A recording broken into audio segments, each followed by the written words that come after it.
welcome back to the Nomadics. My name is Olivia, and today we're building an upper cabinet above my kitchen area in my Skoolie.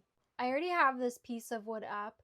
All that I've done here is build the long shelf. I wanted it pretty narrow so that it's not so deep and far out that I'm working at the kitchen area and then I bang my head on the cabinet. I don't want that. So I made it very small, but it's long. It's covering these two windows, and I screwed in some leftover scrap plywood that I had, and that is holding everything up. And I only have a few screws in here and it's holding up pretty well. I think we'll need some more screws, but now I'm working on figuring out how to support this from the ceiling as well. I cut these pieces and I'll screw into the shelf and then into the ceiling, and that kind of helps hold it up on the front end of the cabinet. I watched one video on how to build an upper cabinet in a Skoolie because this is not a typical upper cabinet. It's not a typical cabinet. You're building it out of the curved ceiling. And I didn't really pay close attention to the video. I struggle with thinking I can do that way easier and much better.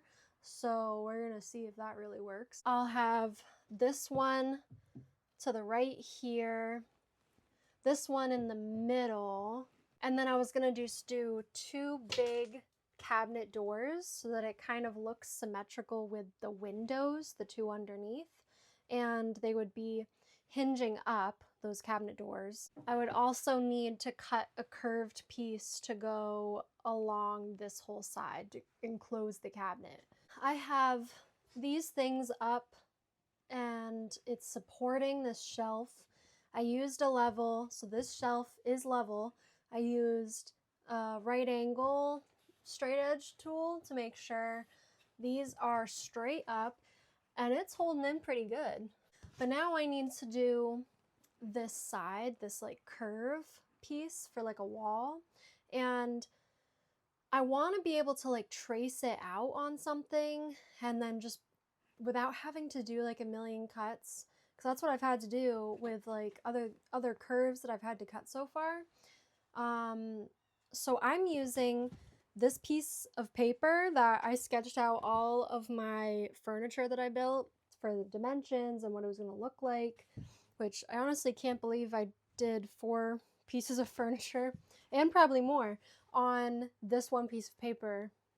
And that's all. There's nothing on the back. But I'm using this and I'm gonna try to crimp it, fold it down to meet the curve to try to get exactly what I need. I have this held in place pretty good. I'm gonna draw, not on the ceiling, but on the back of this piece of paper. This is what I have drawn, and honestly, it's not bad. I mean, I can piece that together, and do a straight edge on the bottom. I had to make a couple of trims around the edges, but this was my second try of cutting this, and it looks pretty good when I put it in here. For these cuts on this curved board, this is the best tool to use. I think it's an oscillating tool. I have such a hard time remembering what they're called.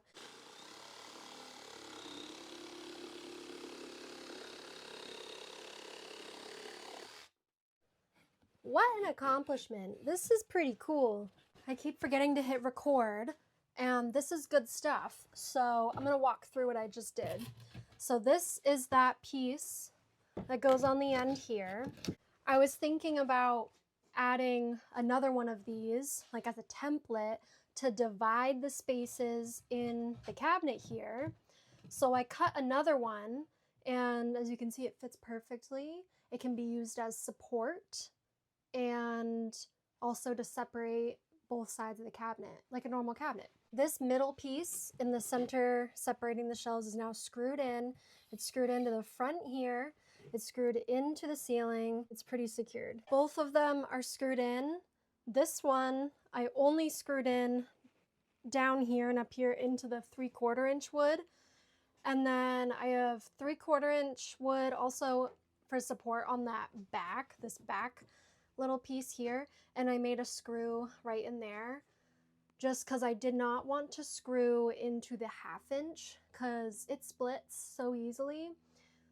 I think it's just like finishes now. I cut my trim pieces. So one of them is going underneath and one of them is going on top. These are all sanded down and they're ready to be put in. I have my finish screws.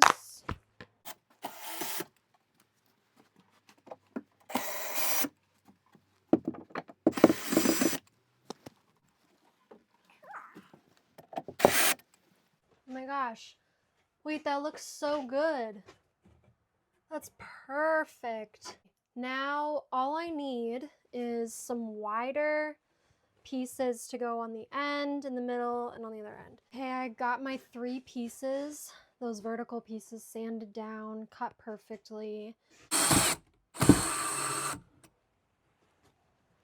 was just gonna say, it's done, oh my gosh, but I'm fixing this to be a right angle, because even I can see that that is slightly off. We have a freaking upper cabinet, oh my gosh. Wait, it looks so good. You can see my back support right there. I've got plenty of screws. You can see that this curve came out so well. I mean, it's just traced from that one, but there's not many gaps. I think that looks good. The trim on that frame on the outside really makes it look finished. So I'm thinking for the cabinet doors, they're going to be hinged up top so that you can like hinge them up.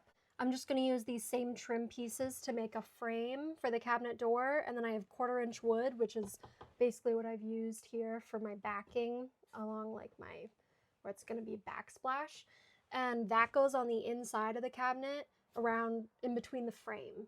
So then the handle will go up here, you lift it up, and what I just explained, that's how I've built all of my cabinets. I don't really know another way, and this way just seems much easier. I'm finally getting to sit down and admire my cabinet that I just built in one day.